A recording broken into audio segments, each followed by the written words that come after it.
Mr. Willy Wonka's In the evenings, after he had finished his supper of watery cabbage soup, Charlie always went into the room of his 4 grandparents to listen to their stories, and then afterwards to say good night. Every one of these old people was over 90. They were as shriveled as prunes, and as bony as skeletons, and throughout the day, until Charlie made his appearance, they lay huddled in their one bed, 2 at either end, with nightcaps on to keep their heads warm, dozing the time away with nothing to do. But as soon as they heard the door opening, and heard Charlie's voice saying, "Good evening, Grandpa Joe and Grandma Josephine, and Grandpa George and Grandma Georgina," then all 4 of them would suddenly sit up, and their old wrinkled faces would light up with smiles of pleasure, and the talking would begin. For they loved this little boy. He was the only bright thing in their lives, and his evening visits were something that they looked forward to all day long.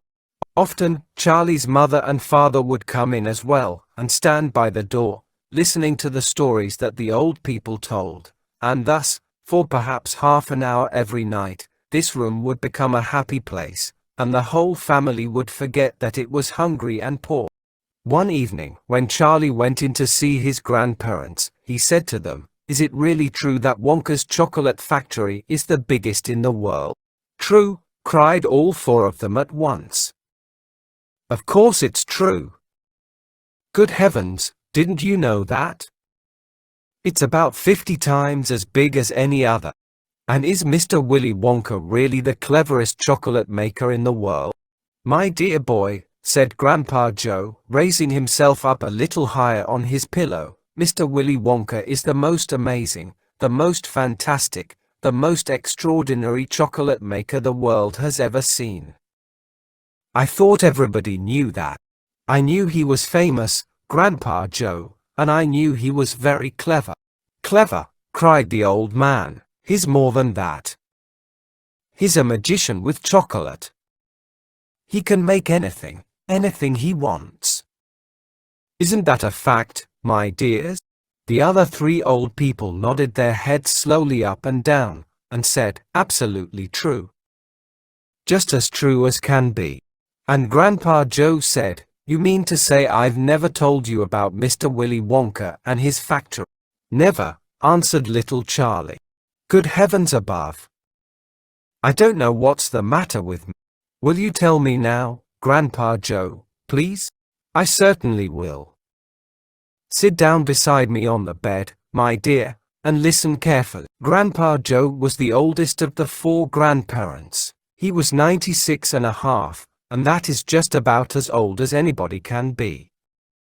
Like all extreme old people, he was delicate and weak, and throughout the day he spoke very little. But in the evenings, when Charlie, his beloved grandson, was in the room, he seemed in some marvelous way to grow quite young again. All his tiredness fell away from him, and he became as eager and excited as a young boy. "Oh, what a man he is, this Mr. Willy Wonka," cried Grandpa Joe. "Did you know, for example, that he has himself invented more than 200 new kinds of chocolate bars, each with a different center, each far sweeter and creamier and more delicious than anything the other chocolate factories can make?" "Perfectly true," cried Grandma Josephine. "And he sends them to all the 4 corners of the earth. Isn't that so, Grandpa Joe?" "It is, my dear, it is. And to all the kings and presidents of the world as well. But it isn't only chocolate bars that he makes. Oh, dear me, no. He has some really fantastic inventions up his sleeve, Mr. Willy Wonka has.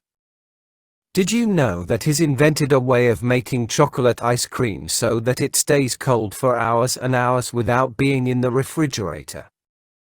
You can even leave it lying in the sun all morning on a hot day and it won't go wrong." "But that's impossible," said little Charlie, staring at his grandfather. "Of course it's impossible," cried Grandpa Joe. "It's completely absurd. But Mr. Willy Wonka has done it." "Quite right," The others agreed, nodding their heads. Mr. Wonka has done it. And then again, Grandpa Joe went on speaking very slowly now so that Charlie wouldn't miss a word. Mr. Willy Wonka can make marshmallows that taste of violets, and rich caramels that change color every 10 seconds as you suck them, and little feathery sweets that melt away deliciously the moment you put them between your lips. He can make chewing gum that never loses its taste, and sugar balloons that you can blow up to enormous sizes before you pop them with a pin and gobble them up. And, by a most secret method, he can make lovely blue birds' eggs with black spots on them, and when you put one of these in your mouth, it gradually gets smaller and smaller until suddenly there is nothing left except a tiny little pink sugary baby bird sitting on the tip of your tongue. Grandpa Joe paused and ran the point of his tongue slowly over his lips. "It makes my mouth water just thinking about it," he said. "Mine, too," said little Charlie. "But please go on." While they were talking, Mr. and Mrs. Bucket, Charlie's mother and father, had come quietly into the room, and now both were standing just inside the door, listening. "Tell Charlie about that crazy Indian prince," said Grandma Josephine. "He'd like to hear that." "You mean Prince Pondicherry," said Grandpa Joe, and he began chuckling with laughter. "Completely dotty," said Grandpa George. "But very rich," said Grandma Georgina. "What did he do?" asked Charlie eagerly. "Listen," said Grandpa Joe, "and I'll tell you."